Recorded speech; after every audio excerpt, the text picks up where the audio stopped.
Hi, Dramione fam. Let's talk about A Hard Row to Hoe by BlessdToaster.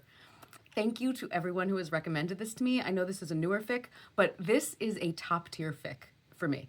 I know I say that a lot, but this one did things I didn't know I needed. First, this fic is heavily about mental health and the benefits of therapy, which I love, but it was also incredibly light and funny.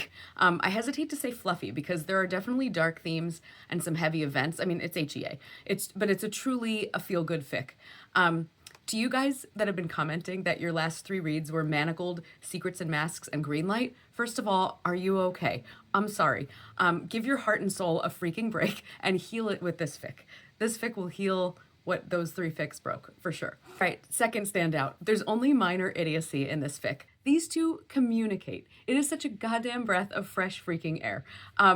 They say what they are feeling to each other. It's amazing. I love it. And thirdly, this fic has so many tropes that I love. Draco in the Muggle world, check. Draco being a complete badass, but also a marshmallow in his heart, check. Hermione being confident and funny and, sexually confident, yeah, check. Chaotic, hilarious Theo, check. Draco developing healthy respect and almost friendship with Harry and Ron, check. It is all here in this fic. I loved it. Okay, so here is the premise.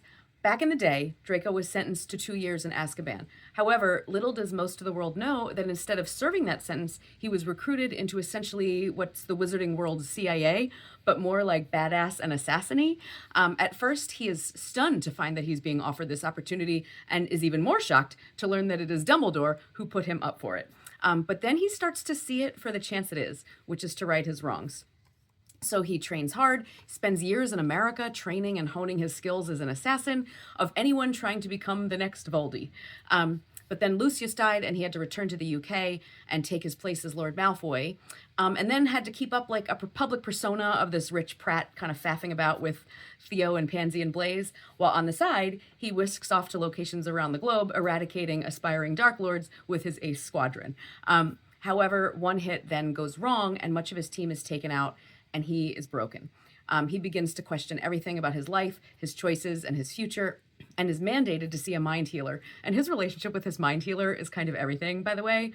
I loved her. While at the St. Mungo's bedside of a fatally wounded member of his team, Hermione Granger, a hospital volunteer, happens upon him, and sparks kind of immediately fly between them despite his extreme sorrow.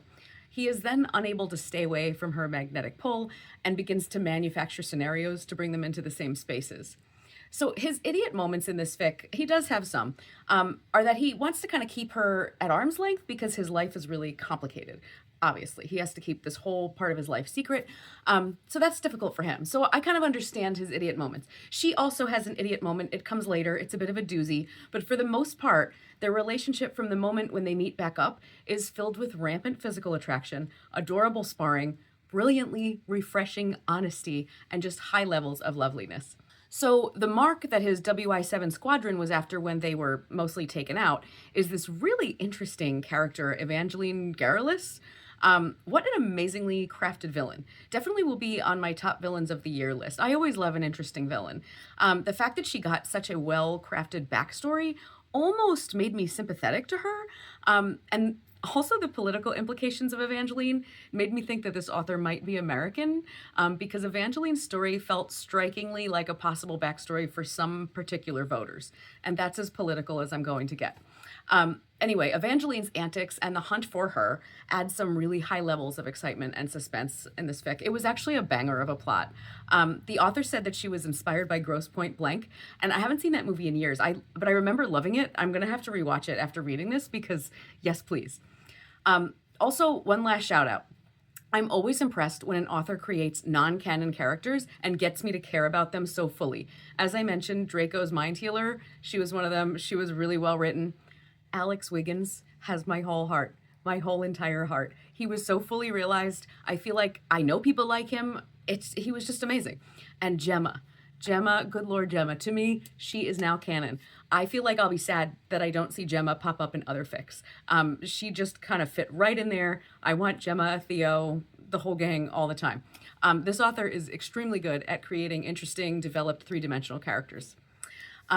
There's a beautiful little moment in this fic where Hermione is saying that she missed Draco when they were apart and that she felt like he was missing from her. And Draco tells her that the French phrase for I miss you means just that. You are missing from me, which is tu me manques. I think I said that correctly.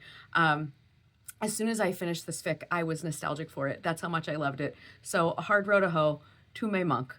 I'll definitely be watching Blessed Toaster for more fics. She's definitely one to follow. All right, I'll see you next time. Bye.